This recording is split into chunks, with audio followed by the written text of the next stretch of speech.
Hey, welcome to Tutorial Lore. This video explains the Kodex app and whether it's worth using. Quick disclaimer. This is an explained review based on user feedback and online data, not personal use or a visual demo. Kodex is a code editor designed specifically for iOS devices, allowing users to write and edit code in various programming languages like Python, JavaScript, HTML, CSS, and more.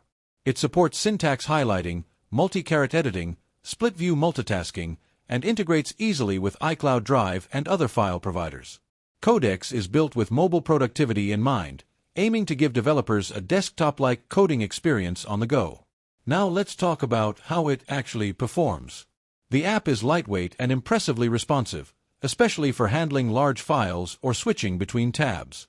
Users appreciate the intuitive interface, clean layout, and the powerful text manipulation tools. It's particularly useful for quick edits or building small scripts while away from a full computer. The support for keyboard shortcuts and external keyboards adds to its usability for professionals. That said, it's not ideal for every coding need. It doesn't offer a built-in terminal or compiler, so you can't run or test code directly within the app. Also, working on large development projects might feel limited due to mobile constraints. Some users have also noted that language support is not as deep as on desktop IDEs. If you've been enjoying this video so far, don't forget to drop a like, it helps a lot. In summary, Kodex is a powerful text editor for coders who want to stay productive on iPhones or iPads.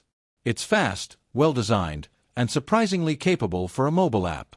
However, it works best as a companion tool rather than a complete development environment. This is not a commercial or paid promotion, but an informational video. For inquiries, contact the email address stated in the description.